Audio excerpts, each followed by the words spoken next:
కొండ చాలా చాలా ఆశ్చర్యకరమైనటువంటి క్షేత్రం. కోటప్ప కొండ మీద పరమశివుడు ఉంటాడు. ఆ పరమశివుడు అక్కడ దక్షిణామూర్తి స్వరూపంతో ఉంటాడు. దక్షిణామూర్తి స్వరూపంతో ఉన్నటువంటి పరమశివలింగం ఉన్న ఏకైక క్షేత్రం బహుశా కొండ మీద నాకు తెలుసున్నంత వరకు ఆంధ్రదేశంలో కోటప్ప కొండ ఒక్కటే. ఆ కోటప్ప కొండకున్న గమ్మత్ ఏమిటో తెలుసా అండి? ఒక గొల్లభామకి పరమశివుడు ఇచ్చిన వరం, ఎన్నడూ కాకి వాలదు. ఆ కొండంతటి మీద పగలు కాదు రాత్రి కాదు ఎన్నడూ ఒక్క కాకి మీకు కనపడదు. కొండ ఎక్కుతుంటే బోల్డని కాకులు కనపడతాయి. మీరు వెళ్ళేటప్పుడే చూడండి. మీరు కొండ ఎక్కుతారు కాబట్టి కోటప్ప కొండ ఎక్కేటప్పుడు చూడండి. కోటప్ప కొండ కింద బోల్డని కాకులు ఉంటాయి. కోటప్ప కొండ ఎక్కడం మొదలెట్టినప్పటి నుంచి చూడండి, ఒక్క కాకి అంటే ఒక్క కాకి మీకు ఆ కొండ మీద వాలదు. ఎక్కడ ఓ చెట్టు మీద రాతి మీద వాలదు. కారణం, ఒక గొల్లభామ రోజు అక్కడ ఉన్నటువంటి శివుడికి తీసుకొచ్చి అన్నం పెడుతుండేది, పెరుగు అవిని. ఆయన తింటుండేవాడు. నువ్వు ఊళ్ళోకి రా అంటుండేది ఆవిడ. అంటే ఆయన నవ్వేసి ఉడుకునేవాడు. దక్షిణామూర్తి ఆయన నిశ్శబ్దంగా ఉండేవారు. ఆవిడ ఒక రోజు తీసుకొస్తూ చల్లకుండా తీసుకొచ్చి అక్కడ పెట్టి కూర్చుంది. బడలికి కూర్చుంటే ఒక కాకి వచ్చి వాలికి ఆ పెరుగు కుట్ట కింద పడిపోయింది. అయ్యయ్యో, పైనున్న పెద్ద ఆయనకి పెరుగు పట్టుకెడుతున్నాను, ఈ దిక్కుమాల కాకి వాలి పెరుగంతా కింద పడిపోయిందని బాధపడితే పరమశివుడు వృద్ధ బ్రాహ్మణ రూపంలో కిందకొస్తున్నవాడిగా కనపడి, నీకు వరం ఇస్తున్నాను, ఇక మీద ఎన్నడూ ఈ కొండ మీద కాకులు వాలవన్నాడు. అంటే అంత చిన్న కోరికతో సహా తీర్చేశాడు అక్కడ. ఆ కోటప్ప కొండ గురించి పెద్దలు ఏం చెప్తారంటే, అక్కడికి వెళ్ళి కానీ ఈశ్వరుణ్ణి సేవిస్తే జాతకంలో గురుబలం పెరుగుతుందని చెప్తారు. గురుబలం పెరిగితే మిగిలినటువంటి గ్రహాలు ఏవైనా సరే, పాపపు గ్రహాల బలం ఉన్నా కూడా గురుగ్రహం కానీ బలంగా ఉంటే జాతకుడు రక్షణ పొందుతాడు. గురుగ్రహం అనుగ్రహం పొందాలంటే కోటప్ప కొండ వెళ్ళి సేవించమని చెప్తారు. నేను ఒకసారి శృంగేరి వెళ్ళినప్పుడు, శృంగేరిలో భారతీ తీర్థస్వామి వారి తల్లి గారు, ఆ మహాతల్లి అక్కడే ఉంటారు. పీఠంలోనే ముందు ఒక గదిలో, ఆవిడ ఎప్పుడు బయటికి రారు. ఆ తల్లి దగ్గరికి నేను వెళ్ళి ఒక మాట అడిగానమ్మా, జగద్గురువు కదా, మహానుభావుడు శంకరాచార్యులు వారు అధిష్ఠించినటువంటి పీఠం, శంకరాచార్యుల వారు ప్రతిష్ఠించిన పీఠం, అటువంటి పీఠానికి పీఠాధిపత్యం వహించేటటువంటి వ్యక్తి మీ కడుపున పుట్టడం అంటే మాటలు కాదు. ఏ పుణ్యం వల్ల అటువంటి మహాపురుషుడు పుట్టాడని మీరు అనుకుంటున్నారమ్మా? మీకేదో కారణం తెలుస్తుంది, తెలియకుండా ఉండదు. దయచేసి నాకు చెప్పండి అమ్మా అన్నాను.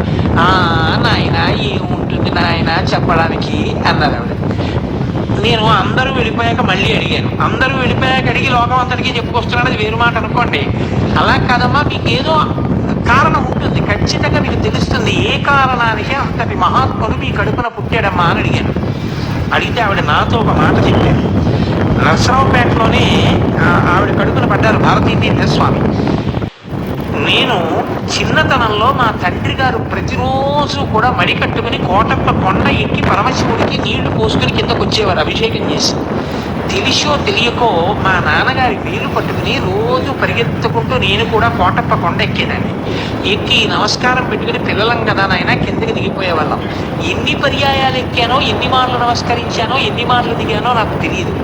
కానీ ఏ దక్షిణామూర్తి స్వరూపం జ్ఞానమూర్తి అక్కడ ఉన్నాడో, ఆ జ్ఞానమూర్తి సేవకి అన్ని మాటలు కొండెక్కిన ఫలితమేమో, అంతటి మహాజ్ఞాని, అన్ని వేదములు చదువుకున్నవాడు, అన్ని ఉపనిషత్తులు చదువుకున్నవాడు, శంకరాచార్యుల వారి చేత ప్రతిష్ఠింపబడిన పీఠానికి పీఠాధిపత్యం వహించగలిగినటువంటి మహాపురుషుడు నా కడుపున పుట్టడానికి కారణం అది ఉంటుంది అని చెప్పారు.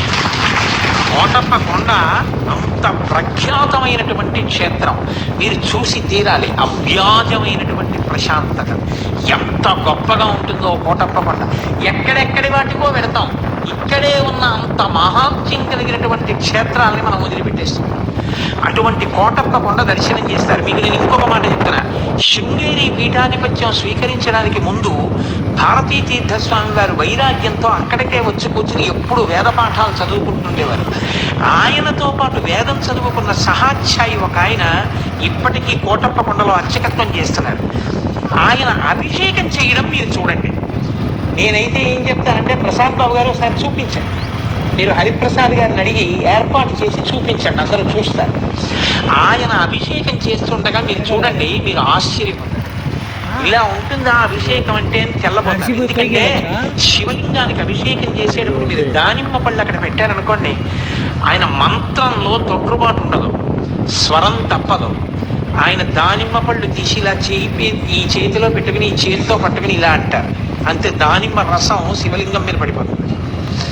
ఖర్జూరం పళ్ళు ఇస్తే ఇలా చేతి మీద వేసుకొని ఇలా పెట్టి ఇలా అంటారు అంతే. ఖర్జూర రసం శివలింగం మీద కారిపోతుంది. బిందెలెత్తి నీళ్లు పోసి మంత్రం సుస్వరం, స్వరం కూడా తప్పదు. అలా దానిమ్మ పళ్ళని కూడా ఇలా నొక్కి రసం చేసేస్తారు అభిషేకం. చూసి తీరాలి నిజంగా అభిషేకం. ఏమాత్రం అవకాశం ఉన్నా ఏర్పాటు చేయాలి.